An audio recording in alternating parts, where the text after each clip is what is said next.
It is the final weekend in GT World Challenge Europe powered by AWS. It's the last Endurance Cup round. Championships on the line, and it is pre-qualifying underway here at the Circuit de Catalunya. The sun is shining. It is a very nice and warm day. Track conditions this morning, teams are saying grip limited, rather dirty track, but we've had a lot of support race action since then, so the circuit has been cleaned, and this pre-qualifying hour is underway. It is not necessarily going to set the grid unless for any reason qualifying tomorrow were not to be able to happen. So there's a little bit more pressure on, rather than it just being, if you like, a renamed free practice 2. But what it does give as well is an opportunity for teams to absolutely get a qualifying setup right before they go into the qualifying session tomorrow morning. A dedicated set of tyres available as well for this, and we'll start to see how the times in this session compare with this morning. Alex Le Gouy in the pits, David Addison and Joe Osborne trackside. It's a busy track as well. 60 cars we have this weekend, and here Benji Goetter's McLaren is about to go fastest of the large handful that have done an early lap time. The McLaren across the timing line. Benji Goetter breaks the beam and does a 1:40.870, and that's only a tenth shy of the best time out of free practice. Yeah, a very quick pace as now cars flood onto the circuit, and pre-qualifying being such an official session, if qualifying were abandoned, this would be taken. Cars all having to run a set amount of fuel and a set of tyres specific to this session. So this will give us a really good reading. Yes, one lap pace, but then if teams stay out, and then we'll get to see what their race pace is like, knowing they've all got a very similar amount of fuel on and very similar tyre life. So there's lots to read in during this 1 hour pre-qualifying session, and at the moment it's advantage McLaren from 3 Porsches, Boost, Heinemann and Pedersen close behind. Here we see the 48-man filter Winwood Mercedes coming through turn number 4, able to hug the apex lovely through there. Now releases the car and got to get it back over to the right before we hit the brakes, coming down the hill ever so quickly in some good space as well. We have the 888 Porsche in front, but at the moment space looking good for this yellow Mercedes, as now it goes through this fast flowing chicane uphill using lots of curve. No track limits on those 2 corners. There is track limits on the exit here of turn number 9, so cars have to keep one wheel on the track at all times, which seems okay at the moment. There's the Porsche in front and behind, actually. We're a Mercedes meat sandwich right now, aren't we? And Mauro here hooking it up nicely. Lap looking clean so far, but that Porsche behind actually very, very quick at the moment, and the 92 car is pushing us hard. And a lot of early cancellation of lap times here for track limits. Benjamin Ricci has had 2 laps taken off him. He's only done 3. And on those 2 laps, he has been done at 2 separate points on each lap. So not just failing once, but failing twice with running wide at 2 separate parts of each lap. And in fact, on 1 lap, he got done at turn 13 on the inside and the outside of the corner. Consistency is key. That's what we always say as we go on board with Sven Muller, this straight 6-cylinder engine Porsche. Beautiful here, and Sven Muller hustling hard through turn number 12 here. This is where you can do 2 track limits, 1 on the apex here at 13 and 1 on the exit. Legal on the apex and legal on the exit. Last corner, just a slight dab on the brakes there. 160k, slight bit of oversteer, maybe did a track limit on the exit there, and you then lose the next lap if you're judged to have done track limits again. You can see the rev lights flashing away up to 6th gear, 260 kilometers an hour before we hit the brakes hard for turn number 1.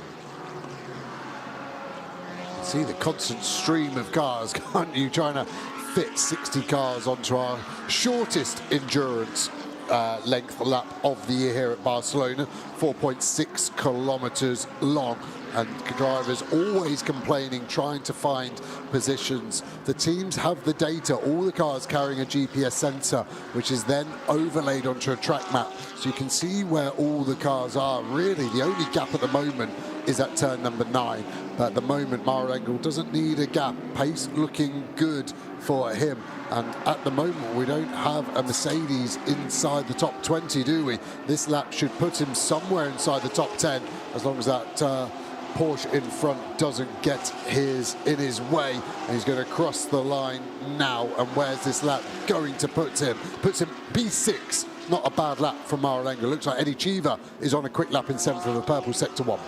That Audi I was mentioning, then the track limits, Benjamin Ricci, the team have clarified it's Paul Everard behind the wheel, so it's him that's been transgressing. As you say, Engel, though, goes through to be 6th.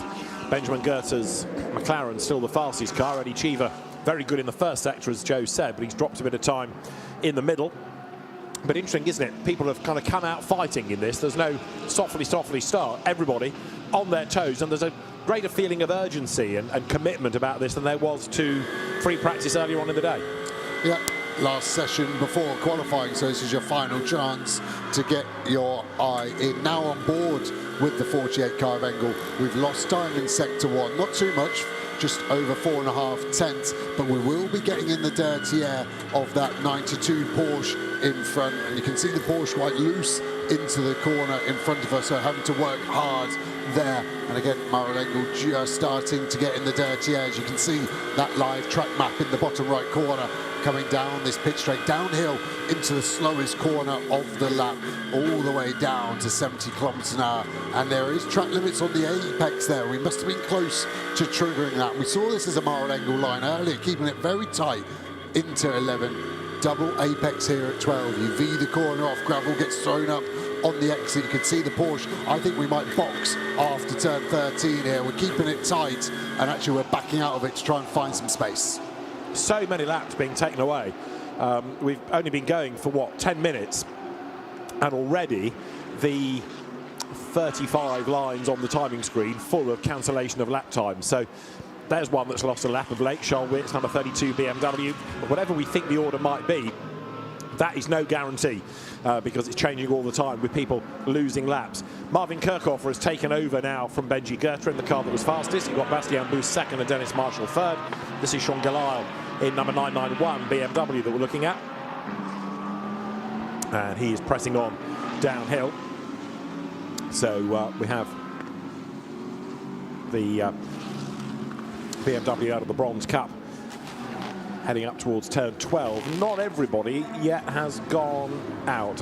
We have now got the last car. So 188 McLaren of Guillermo Oliveira has crept out. So all 60 have been seen.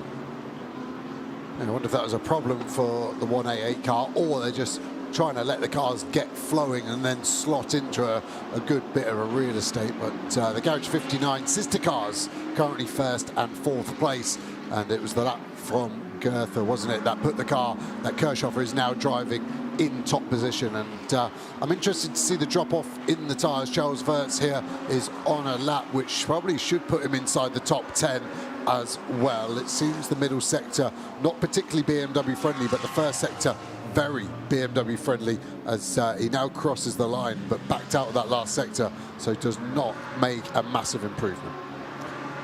There is treble 7, that being the Jens Klingmann driven BMW. That's one of the cars that runs in the Gold Cup and is in championship contention as well. This car chasing after the 2Cs run, Verstappen.com, Aston Martin. Jens Klingmann, we were talking about in the context of an experienced, safe pair of hands, quick driver too, and bringing a lot of experience with Ben Tuck and Faisal Al-Zubai, who has been really impressive this year.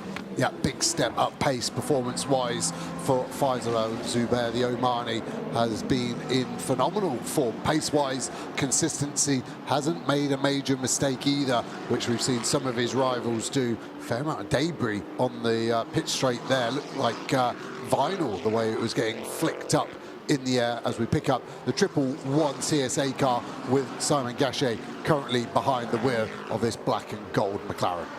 There it is, the CSA racing team having done a very good job with these McLarens, and McLaren as a brand has really taken a step forward this year. Initially perhaps the Garage 59 cars struggled a bit on reliability, although they were good on pace at the start of the year. That then changed in the summer with victories at Misano and again at the Nürburgring and so forth, and now the McLaren's looking quick and reliable and durable, and one would suggest easy to operate, or easier to operate than some brands, because here you've got multiple teams now being able to get hold of the cars and get results out of them. Yeah, and McLaren really focusing on their customer service, on their customer racing element of motorsport. And least let's forget, Kirchhoff's pole lap at Spa 24 Hours as well. That was a huge lap for McLaren to really take it to the major manufacturers where they've struggled previously. So as the session has 1 hour on the board, the drivers, again, in some cases thinking about a time, in other cases getting set up, in other cases cycling through. Teams might want to practice pit stops.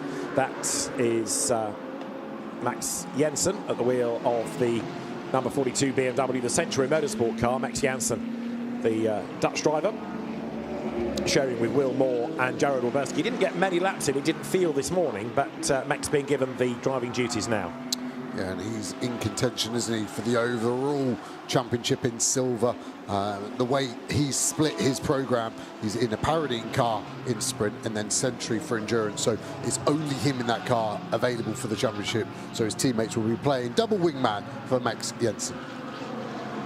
Now, what else do we have to keep an eye on? There's the number 80 Lion Speed Porsche that went off the road this morning. Patrick Cole did a bit of damage to it, and it was back out and circulating towards the end of the session. You're looking at Aurelian Panis.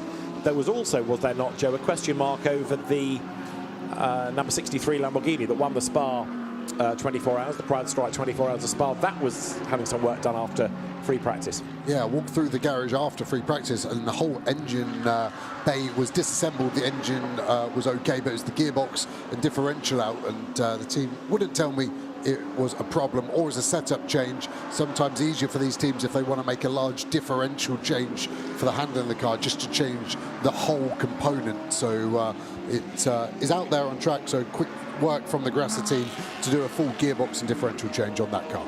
There's number 10 then, up towards the end of the lap, the Boots and VDS Mercedes, the Gazzo Panis Cabiru entry. Aurelian Panis brings the car out of turn 14 up the curb. And there's 81, the Winwood Mercedes, which is Renat Salikov, Marvin Dienst and Gabriele Piana. And that's another car that is in contention for the Bronze Cup title. It's the outsider. It's quite a long way back, but it is mathematically possible that it could take the class. Yeah, it's been a strong track, hasn't it, for Mercedes here at Barcelona historically as well. So they'll be looking forward to the weekend, I'm sure. Marvin Dienst at the wheel of it, former Formula 4 Germany champion. And then he went into GT cars. Marvin Dienst then comes slowly out of turn 10, backing off there to try to let the traffic go, and then he's got a clear track. That is the Porsche that went off the road this morning, number 80, which has got Gabriel Rindon at the wheel. I don't think Gabriel got behind the wheel earlier on in the day, so now he's turning his first laps of the day. The Lion Speed car, the Lion Speed team indeed, has got better and better as the year has gone on, benefiting certainly from having Audi factory driver Ricardo Feller on board, and he has very much been the star turn, and Ricardo Feller helping to bring on the quick AM co-drivers. Yeah, he's been imperious form at times, hasn't he? And that was a really good signing for Lion Speed to get someone like Feller aboard the car to be able to just catapult their learning at a very fast rate of knots. And yeah, this car suffered some damage, but they got it turned around during the free practice to get it back out with about 30 minutes remaining. So it was good work by the crew there. Gabriel Rindon coming into this after a season with Barwell, but he's normally been a Lamborghini racer from Super Trofeo to GT World Challenge Europe. There is Dennis Marshall in the Dustin Blattner yellow and blue Kessel Ram Ferrari, getting up the inside of the number 3 Get Speed Mercedes AMG, and that tries to rather cheekily fight back on the run now up towards turn 12. Yannick Mettler at the wheel of the Mercedes, but then he bails and lets the Rutronic Porsche go.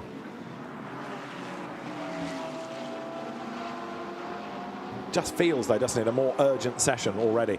Drivers attacking this in a very different way than they did that free practice period early on. There's the second of the Paradigm BMWs, number 992. It's got James Kellett at the wheel.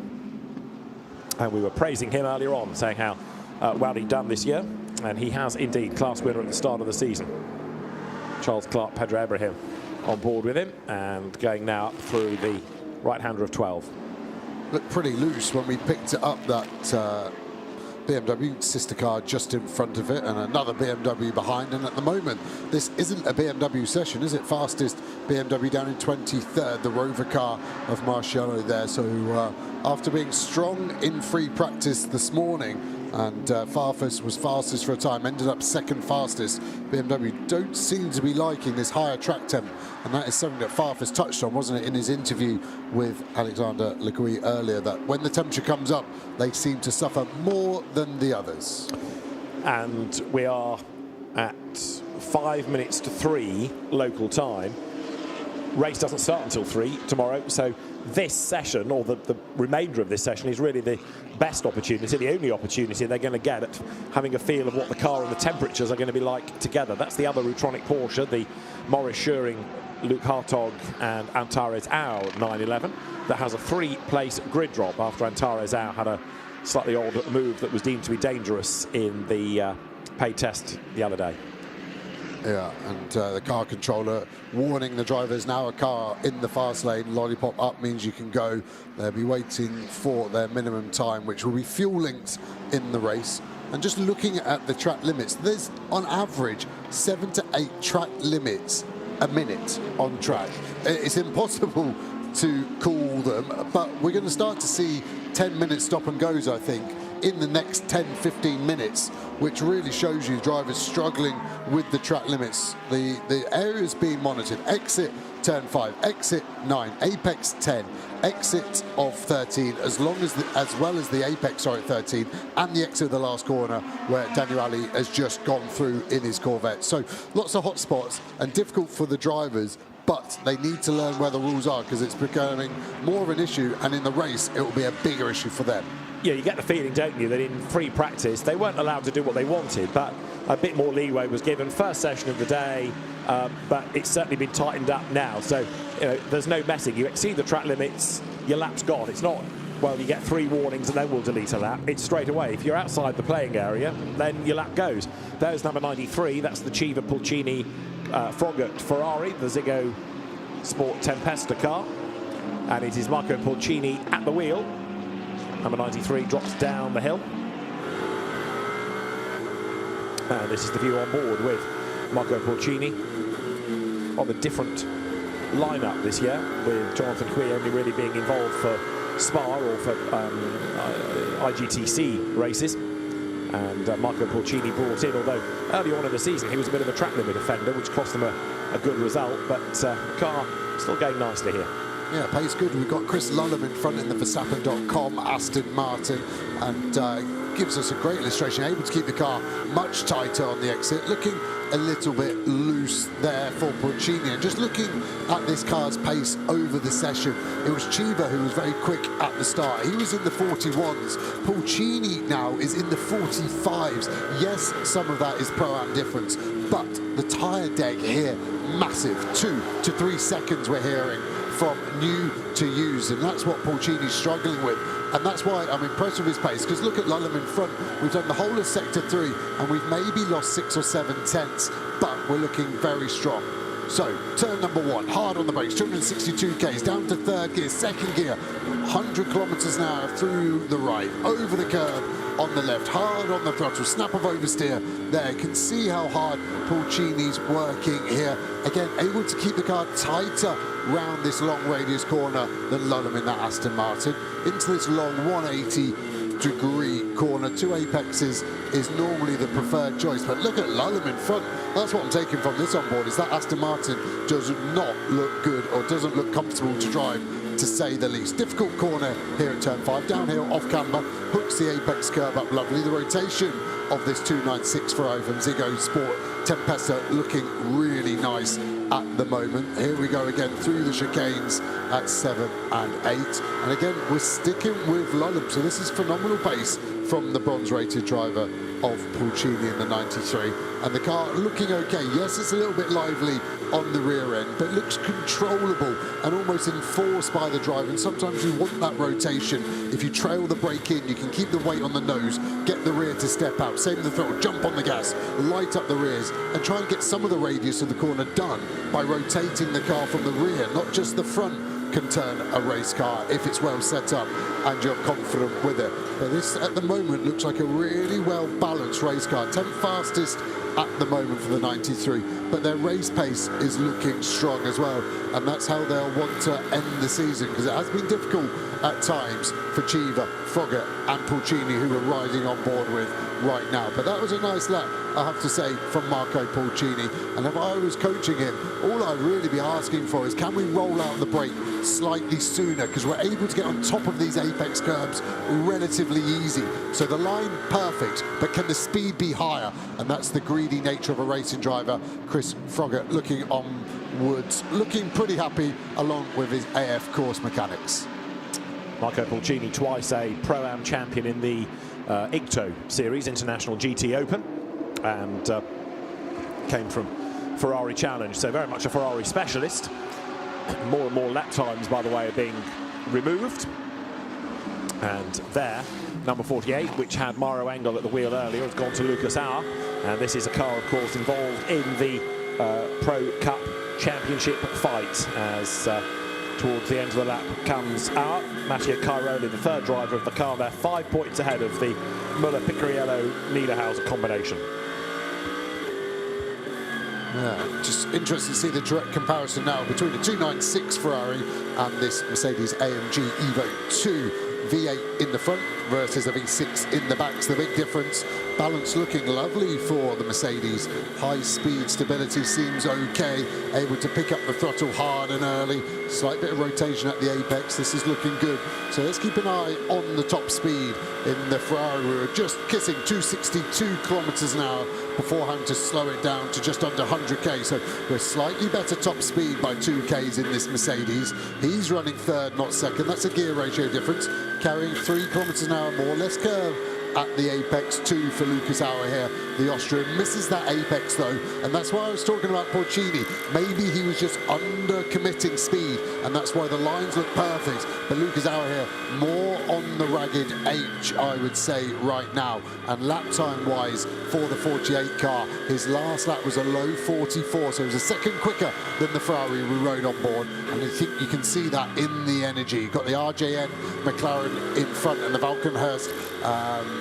Yeah, the Valkenhurst 270 car, isn't it? The Aston Martin in front of that. Sorry, come to you one. I'll get there eventually. This is, again, a good illustration of what's going to happen in the race potentially. You catch slower cars and you've got to sort of push through it and work out where you can overtake. And that's going to be a problem for Lucas Auer in the next 2 laps. But this Mercedes looking like it's handling really well at the moment for him. And that's why this car running inside the top 10 is looking strong right now.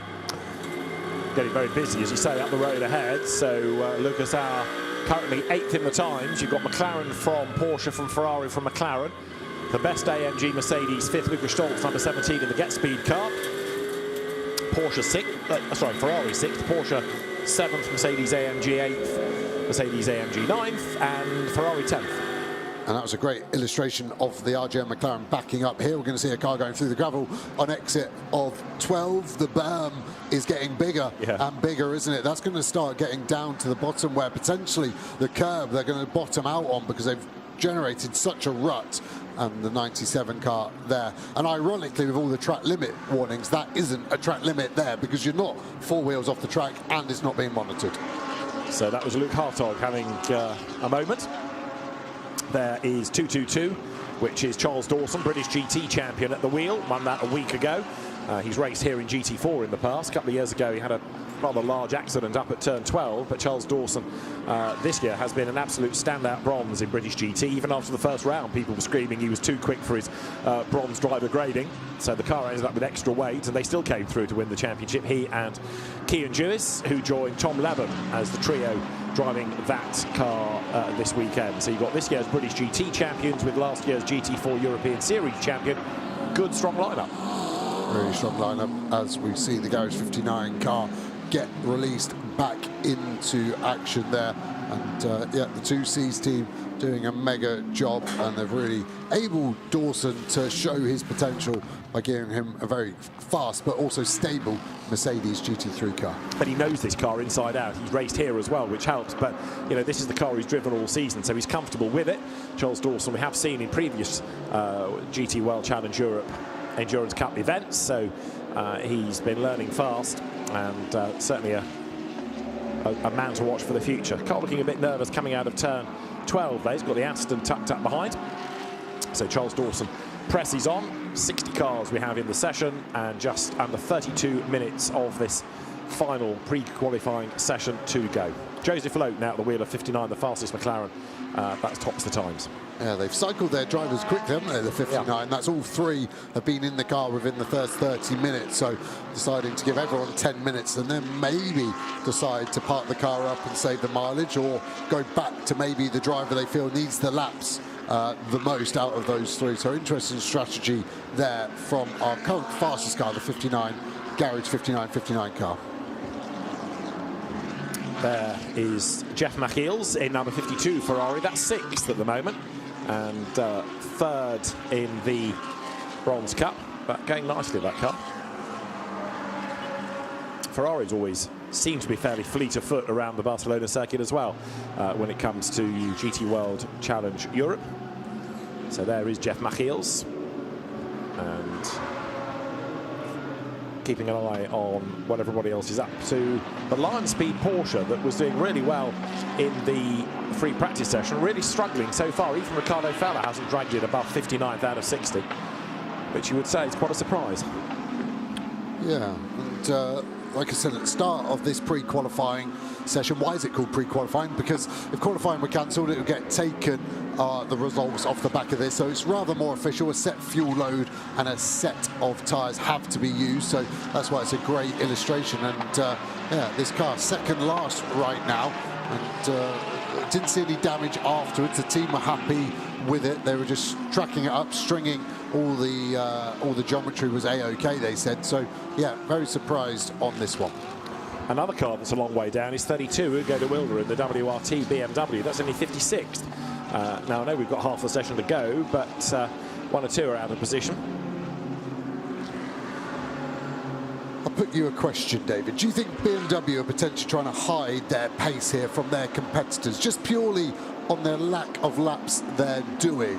And there's no rule saying you have to show how fast you are, but are they trying to trick all their competitors into a false sense of security that they've got no pace, don't worry about us, bang, tomorrow morning, here we are? Yes. Okay, that was easy. Yeah, no, I do. I hate when you agree with me. I was thinking of a polite way of putting it about not showing their hand or sandbagging or something, and then you pose the question. But yeah, because all the cars are further back than you would anticipate for no obvious reason. I know that 32 was losing laps early on for track limits, but even the Rover car, even the Paradigm cars aren't anywhere near where they ought to be. So yeah, it's either trying to trick people into a false sense of security, or it's trying to trick people into a BOP break. But either way, I think we can expect them to be better tomorrow, can't we? Yeah, even when I look at their laps that were deleted for track limits, the fastest BMW would have been Charles Verts on a 42.1, which would put him inside the top 20. So yes, a bit of a different proposition, but still, even you hook up his perfect lap to just be scraping inside the top 20, it seems like a tactic move, I would say, from BMW as a brand, not just WRT, the collective. Yeah. Time will tell. Ricardo Falla's Porsche I'm still puzzled about, but maybe now, as he's done a personal best first sector, he's starting to get dialed in to doing proper lap times in that car. The best of the BMWs right now is the Rover car, 23rd, Jesse Krohn on a 1:42.3, and that is 1.3 seconds slower than its best out of the free practice session from earlier on in the day. So that's Ricardo Falla down towards turn 10.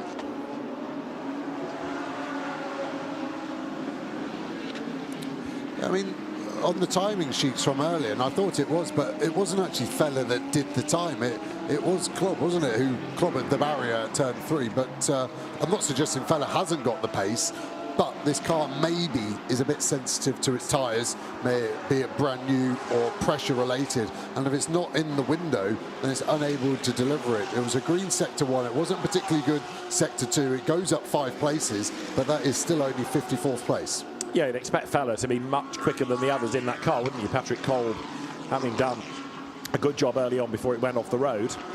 We've had Gabriel Rindone in that car as well. BMW goes by. That's the number 32 WRT entry. It was Ugo de Wilde in that car. And looking to see, it is still Ugo de Wilde in that car. 57th.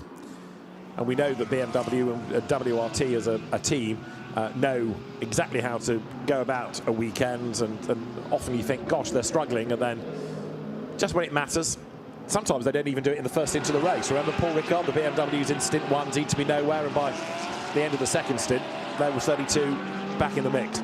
So you write these cars off at your peril. Yeah, and WRT as well, so slick in the pits. Yeah. Less important in the endurance races because there is that minimum refueling time, the same for everyone, 44 seconds. So it negates their ability to be quick on the tyre change like they are in sprint.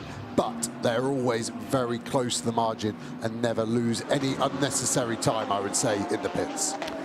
So there you've got the BMW, Ugo de Wilde at the wheel of it. 2 more slow laps, oh sorry, slow sectors at any rate, because there's nothing being found there in terms of pure pace.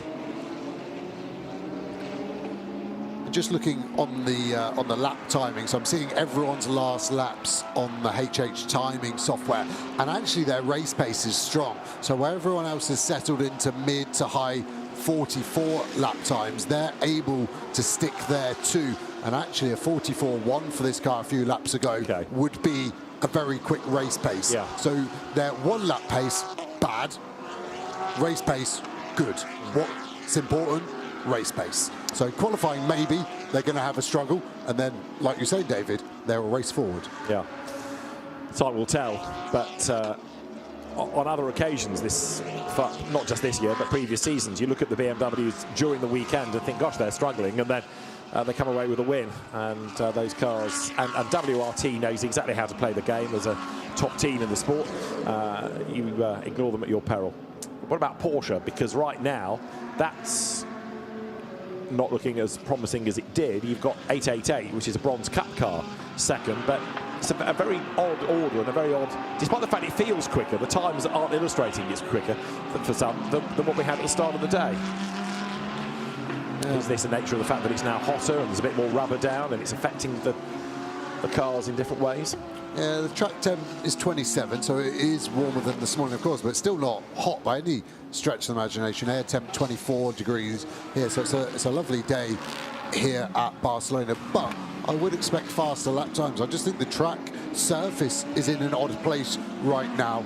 We said about earlier in free practice, it was resurfaced 4 years ago and was very fast. It was a black, very dark surface, and as the sun has got to it, it's faded back to this light grey, and this is how Barcelona has always been. It's always been low grip as a driver. It's always been high tyre deg, especially on the front left tyre, and I think we're just seeing that because qualifying last year we were in the low 39s, and yes, we've got some fuel to take out of these cars tomorrow morning, but I think the track's a good half a second to second slower this year compared to last. And all of the drivers, no matter which manufacturer out the 10 they were driving, said the car felt awful.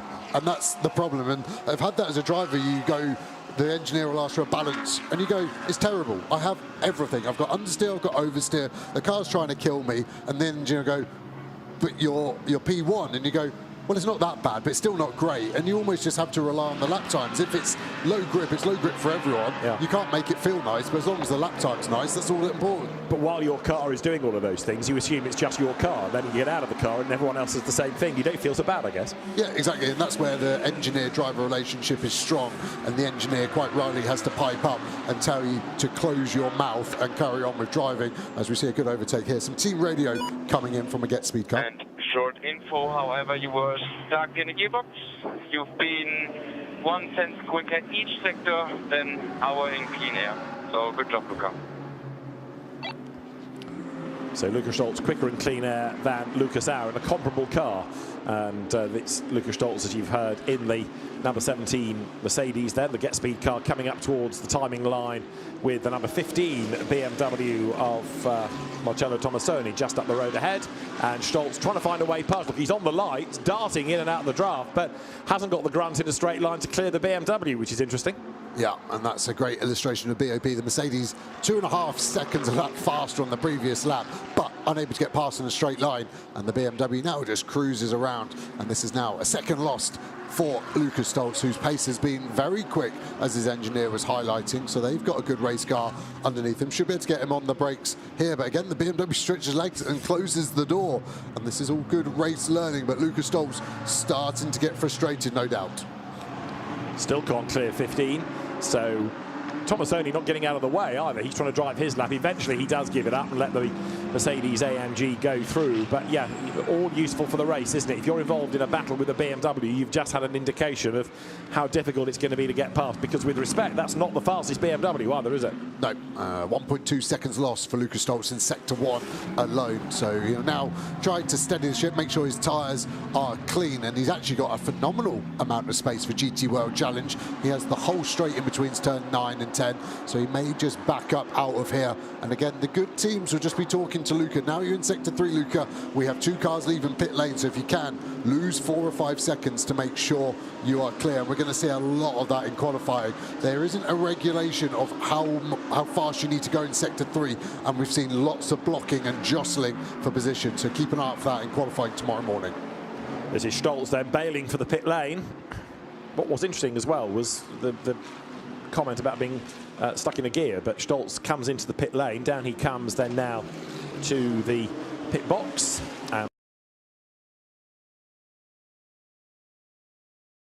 Expected. What have we got left? Only 21 minutes and counting now, so drivers need to be getting on with things, and in some cases perhaps thinking about a time just in case tomorrow's qualifying is in any way affected. Yeah, Froggatt getting aboard from Pulcini, so that's all 3 drivers in that car, sorry, filtered through, and expect the 17 to do the same. Schiller started, then it was Stoltz aboard, of course, then Gunon, I think, will get into the end. As the fuel comes off, they've got the potential to go faster, and all drivers now thinking, right, this is my last chance before qualifying. I need to make sure I'm happy with all my references, everything I need from the car as the Rover car gets ready to get going. And we saw Jesse Krohn in it and Marcello, so probably Augusto Farfus should be leaving there, although it says Krohn on the timing board. It was Jesse Krohn that brought it in. That car only 23rd, and it is a second and a half away from the McLaren that's currently topping the times. Back out on track then now. It is Farfus at the wheel. We're going to have a driver change also for the man filter Mercedes. That car being brought in by Lucas Auer, winner last year of the overall championship with Maro Engel, and winners of the sprint title as well last season.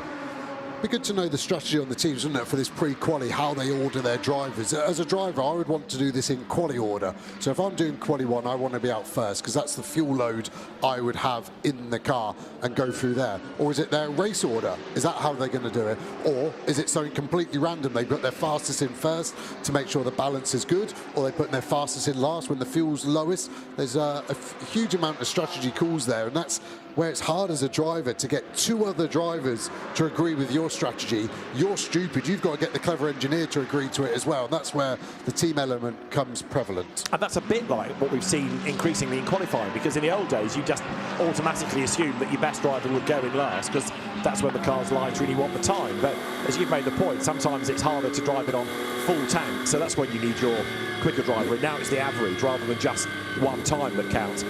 You want the car perhaps when it's more difficult for the gun driver to have to control it. Yeah, totally. And yeah, and some drivers are just better on heavier cars as well. They can just push through it. The best example I ever saw of that was Shane Van Gisbergen when he raced the GT3 McLaren at the Abu Dhabi 12 Hour. Just didn't seem to care. Had 90 kilos of fuel in, would do the same lap time. And the 991 Parody car going particularly slow here. Don't know if that's just trying to find space or he's got a problem. Sounds okay, but going horribly slow. It's slotted into a gap right now, so if it speeds up, it was just trying to find this gap between the 52 AF Course car and the 888 Porsche, which is just behind. It is Sean Galal at the wheel of its 991, so coming through turn 13 and speed building as he comes down towards turn 14, doesn't pit, so now Sean Galal is going to go for another lap. The former Formula 3, Formula 2 racer over the timing line, goes through now. Galal family with the Indonesian KFC franchise to help fund the racing. And Sean Galal goes by and heads into turn 1 in the background. 48's on its way out of the pit lane, so the Windward Run man filter Mercedes Matteo Cairoli is taking it over, and that is Adam Smalley, number 58, the Carrera Cup GB champion from a couple of seasons back.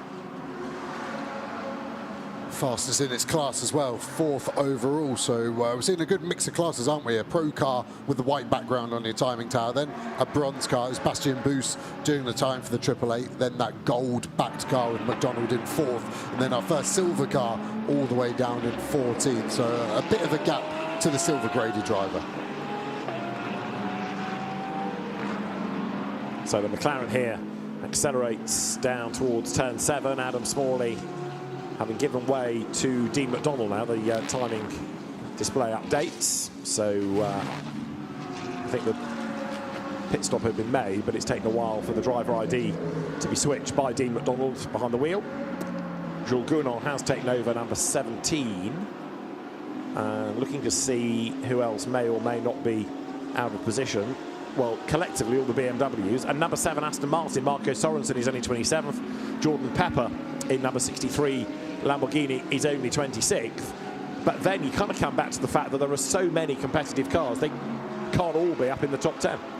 No, I am slightly surprised as we see McDonald get a track limit there. We actually haven't had anyone with a stop and go, but maybe race control giving slightly more warnings than they said in the briefing. But yeah, it's surprising that we haven't got more cars closer. Being greedy, we've got 13 cars within a second as Smalley closest and Louis Pret look on at Dean McDonald. There you can see the McLaren support staff behind, and it isn't just the teams themselves, all the manufacturers support with factory people as the double 3 car in the gravel getting out really well. That's on the exit of 9. Yeah. That would have been a big moment going in backwards, covered by local yellows at the moment. But that 3 car is almost taking the motorbike loop, and yeah, that was a huge moment for Harry King there.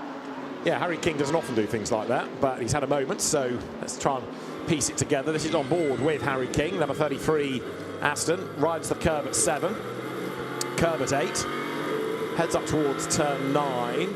He was on the curve, wasn't he? Turns in, and the back just seems to go.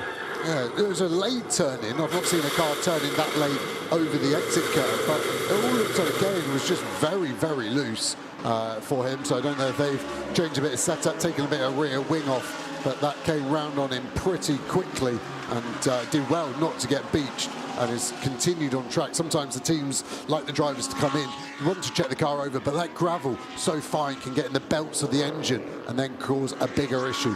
But at the moment, Harry King in the 33 car in 33rd place as well. Indeed. So Harry King, that's another car that's not actually going as rapidly as it was going earlier on in the day. And again, it looks loose, doesn't it? Fishtailing its way out of turn 3, and it's becoming a real handful. I know it's going to have dirty tyres after that moment, but even so, it doesn't look a very happy car. Joe was explaining how lots of different drivers were saying, oh, you know, the track was really bad this morning. You'd have thought it might be a bit better now with a lot more rubber having gone down, but certainly Harry King having had that moment, and this Aston does just look harder work than it did early on in the day. You're on board with him now. Yeah, it's not doing anything massively wrong from what we've seen. He's backing out of this now. I think to probably try and find some space. He's got the 93 Tempesta car, then the 54 car to let go. Then there's a good gap. So that's what the engineer will be telling him. Let 2 cars go. There's the Tempesta car. There's the 54 Porsche. You've now got a gap to the 81 car behind. And again, the good engineers will be saying, not the 81, because I don't know who 81 is. It's the turquoise Mercedes behind you. And that's what Harry King will be looking for in his mirror. And he'll just be looking to steady the ship. But pace not good for this car. Looking at his last laps, they're all in the 44s, whereas the fast guys are still in the mid-43. So we're kind of 6 or 7 tenths off right now for Harry King. I'm sure he's going to wind a lap up here, so he's just getting another bit of a gap. He's got about 2.5 seconds to the car behind. He's now flat you're setting your lap up for quality. You can see all the screens on the onboard. The most important one is that center screen. The Race Logic one is his delta. So at the moment, that is +9 and a bit seconds because of that slow lap. He will be watching that to see where he's losing the time. Is there a bit of oil on the windscreen? Is that from his own engine in front? Or is that someone else putting something loose on the track? There's definitely some smear marks on that windscreen right now. And the delta already losing, going green a bit there, but we're still already 2/10 down on this lap thus far. And the car just not seeming to have any bite in the tarmac. And there's a driver, sometimes you have to describe it, where the car's sat on top and it's just not generating the mechanical grip, and then that means it's a wholesale change. You need a spring change, you need a massive tyre change, pressure adjustment to try and get this car working. But right now, this car is floating over the surface and isn't really offering much bite. And this is maybe where I'm looking pedantic, but as an ex-driver, current driver, whatever I can call myself these days, you're second off. It sounds like the whole world, but from the outside looking, it's only a second. But you look at that over a race stint, 90 laps or so will be done in the race. Suddenly, you're nearly a lap down. Indeed. They're in the AF Corsa garages and on the pit wall. Yefe driving for AF Corsa this weekend, having won Le Mans this year in the, if you like, satellite Ferrari. And Yefe coming into GT World Challenge Europe, number 51. He replaces Alessandro Pierguidi, so it is Alessio Rovera, Vincent Abril and Yefe. But at the moment, that car is only 34th. I think there are an awful lot that are out of position. It's not quite a reverse grid, is it? But, I mean, it's certainly not what you would anticipate.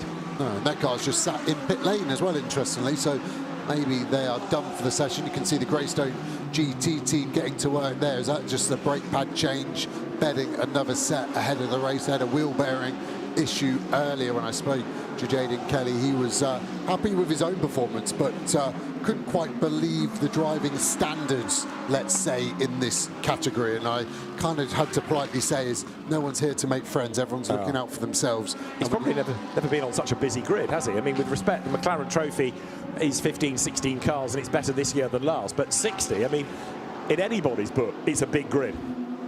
It's wholesale. It's like going to your local pub for a quiet pint of IPA versus going to Pasha in Ibiza and not drinking and still having a good time. That's what I'm talking about, and that's the rude awakening he's had this weekend in Barcelona.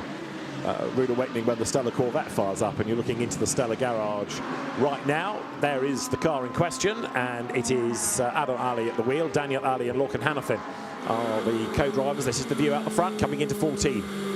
Don't be worried about the vibration. This car running a flat plane crank V8, so that just means the vibration of the car is brutal, and it's directly strapped to the chassis as well, which makes it even worse.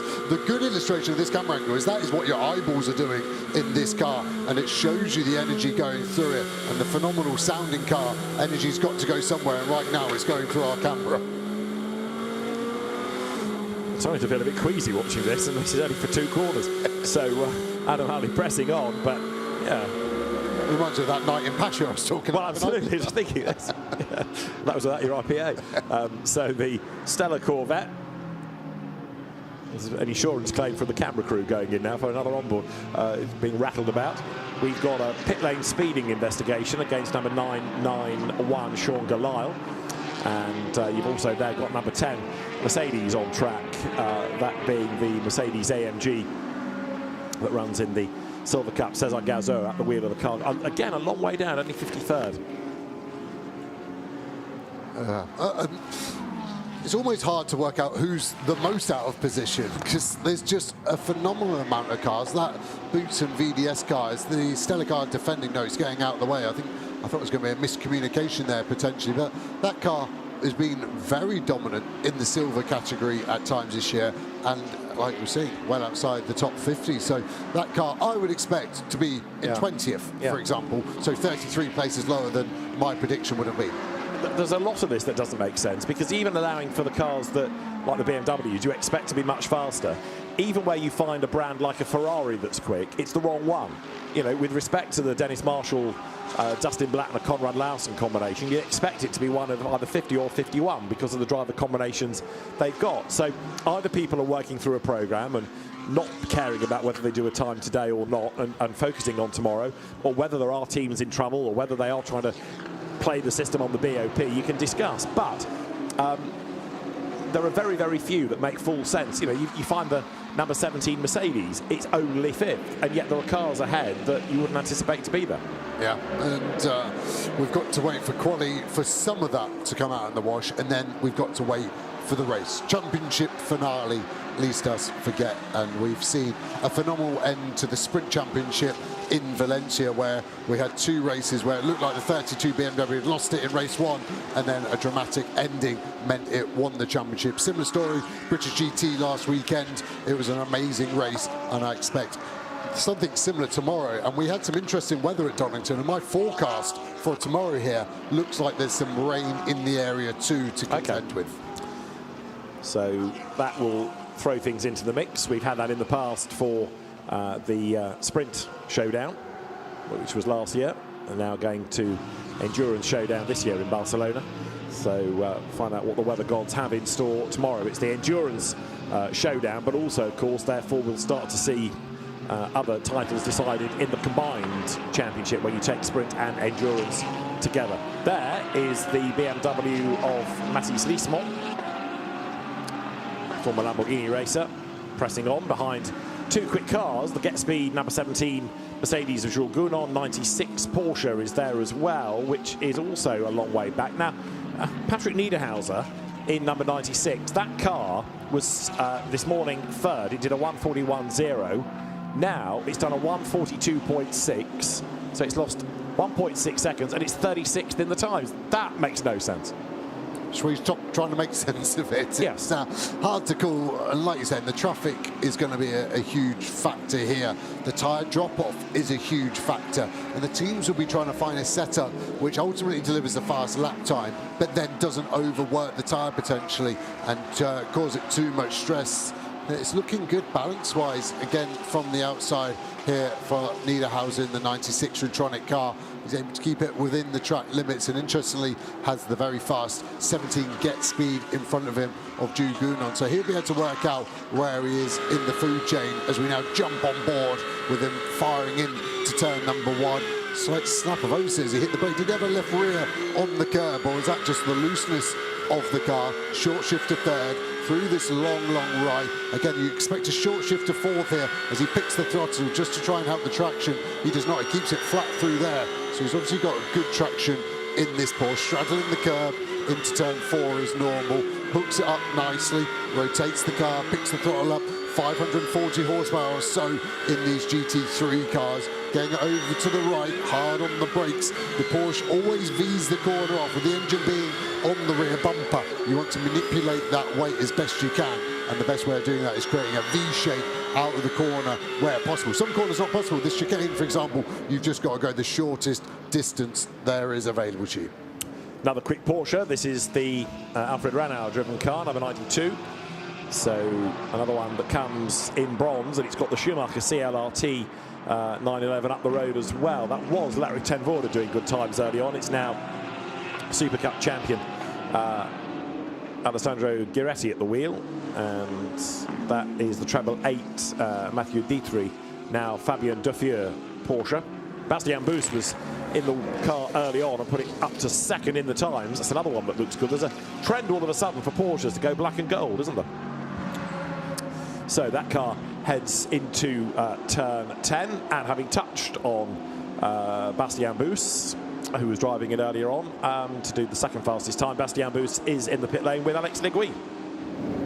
Hello Bastien, lovely to have you here in the world of endurance. How have you boys gelled together? It looks like it's going rather well so far. Yeah, we've been struggling a bit during the weekend, going a bit back and forth with the setup, so it's nice to see that it's finally paid off, and you know, we finally hit something which is working for us. So yeah, last prep before the good session start, and tomorrow is quali, so we have to do it all over again. Teammates need to be comfortable with it as well, but I think we are on a good way. What's the biggest focus for you guys here in pre-qualifying? Sorry? What's the biggest focus for you in pre-qualifying? I think it's a good read for us to see where everybody is pace-wise. Do you think they're showing you that? I don't know if people are showing the true pace, but yeah, we can only look at it. As I always say, we have to focus on ourselves. If we feel comfortable, if we feel the car's good, this is what we have to trust. And yeah, for the moment it looks good. We don't know how tomorrow will be, but we have to keep working. Tomorrow's race is obviously going to start at 3 o'clock, so this is a representative, unless it rains, representative of what the track will be like. So with that in mind, how different was it to this morning, and what can what do you notice of the change over the day? I think a big topic here will be the tyre wear. We see now also the lap times are dropping quite dramatically from everybody. And yeah, now everybody's running on the same tyres, end of stint basically, more or less the same as we will have towards tomorrow. So yeah, I think it will be a race of tyre management, not pushing too hard. And quali for sure is max out, good conditions, a bit of cold air in the morning, so it will be fun.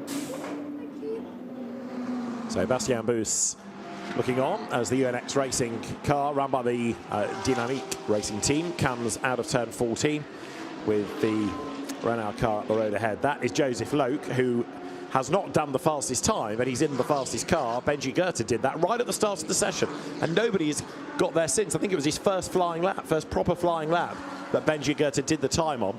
And so many of the best times, lap 2, lap 3, lap 4, lap 5, there's only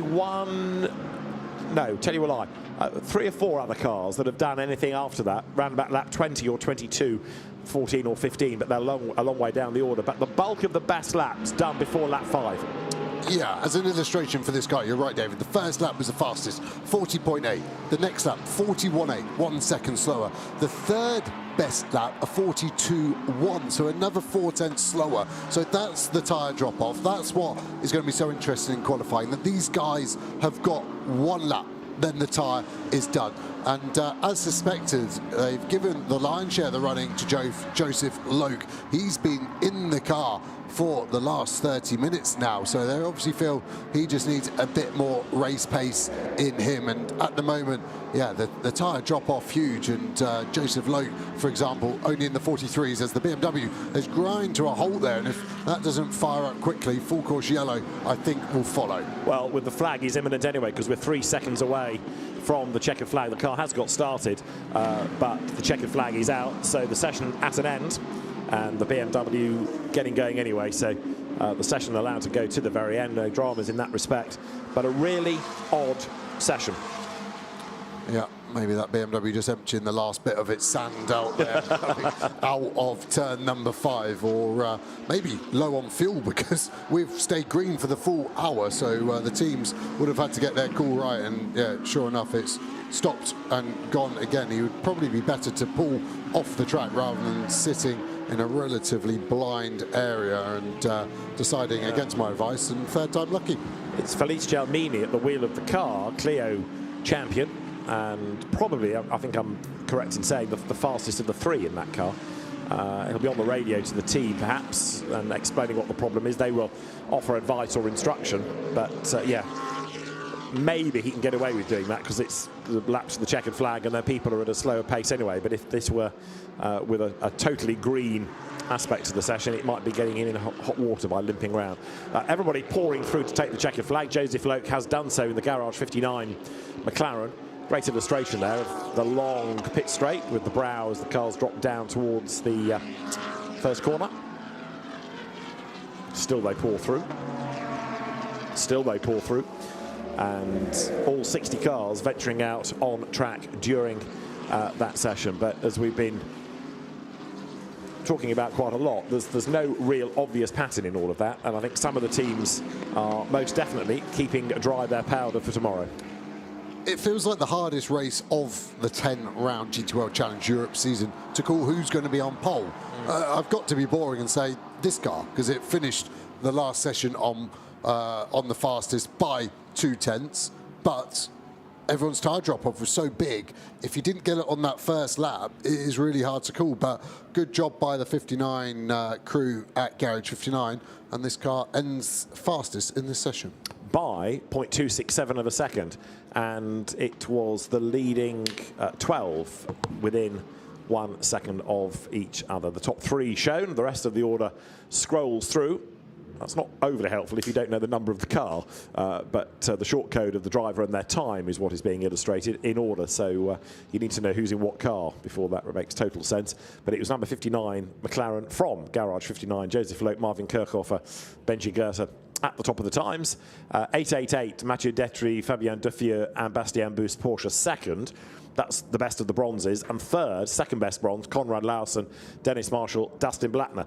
There's no suggestion, especially in the case of 888 Porsche, that on the average time that's going to be second on the grid. This BMW has ground to a halt, as you can see. Felice Gelmini, I think, is now going to have to sit there and await rescue, isn't he? Yeah, I think it's got to be fuel. It's probably coughed, sputtered, and then as he's fired it back up, the fuel pumps are giving it enough for 100 metres times 2, and then it's done. So we've been talking about how good a job Benji Goethe did to do the fastest time very, very early on in the session. 0.267 of a second faster than anybody else was Benji Goethe, and he's with Alex. Benji, that was a great session for you boys. How representative do you think it is for you for qualifying and for race? Yeah, I mean, it's looking promising so far. Yeah, it was a pretty clean lap from myself, and the pace on the old tyres looks pretty good from the other two boys also. So yeah, it's looking good so far. Don't really know where everyone else is at in terms of how much they're pushing. So I don't know if it's super representative, but I mean, looking promising for tomorrow. So yeah. Thank you. Well done. Good stuff.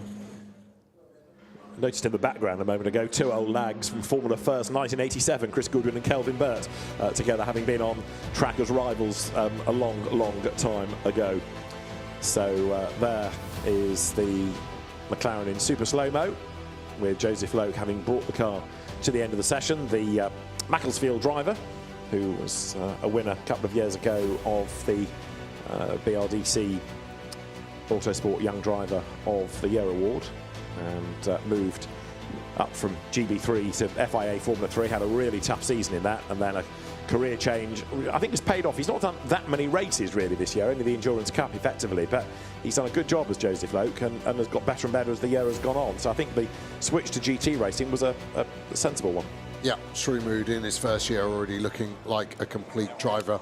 As the car that finished second, Mathieu Detry there in shot, and his bronze teammate Fabien Duffieux walking away. He was very quick for the bronze drivers. He was in the low 45s, and Bastien Bus, the tall Dane there, doing the job to put them second. And a good uplift for this UNX racing team by bringing in Bastien Bus aboard. Yeah, definitely. And we saw how well he went, for example, in the IGTC round at Suzuka a few weeks ago. These then the times. So it is Benji Goethe from Bastien Bus, the third fastest time done by Dennis Marshall. Dean McDonald, Louis Pret, Adam Smalley fourth, ahead of Fabian Schiller, and then Tommaso Mosca. Richard Lietz, Alex Malikin and Thomas Preining next, ahead of Lucas Auer, Matteo Cairoli and Mauro Engel. Gabriele Piana, Renat Selikoff, Marvin Dienst, I think it was Dienst that did the time for ninth, and then Marco Pulcini with Eddie Cheever and Chris Froggatt to round out the top 10. Best in the Pro Cup, number 59, topping the time is your best bronze, Bastien Bus, the best gold, Dean McDonald, and the best silver, Mikkel Pedersen, 14th in the Dynamique Porsche. That's your top 20 out of a 60-strong entry. And then you start to pick out the ones that you think, gosh, that's a long way down, like 23rd, the number 98 BMW, or 24th, the Sandy Mitchell, Loris Spinelli, Font Pereira, Lamborghini, or 26th, Bortolotti, Engstler and Pepper, who won at Spa and at the Nürburgring, or 27th, Drudy and Tiemann Sorensen, who won at Spa last year. Keep going down and down and down, and you get to number 96, Porsche, which in the end was way, way out of position for Patrick Niederhauser, 36th, along with Sven Muller and Alessio Picariello, and where you find number 32, penultimate, Kelvin van der Linde, Charles Weir and Hugo de Wilde. And I can imagine that there's going to be an awful lot of discussion amongst the teams and the technical side of the championship overnight. We'll see how strong-willed which side has to be, because inevitably there are going to be some teams trying to play the system. They all know how to do it. Right then, that was pre-qualifying. Qualifying tomorrow morning here in Barcelona.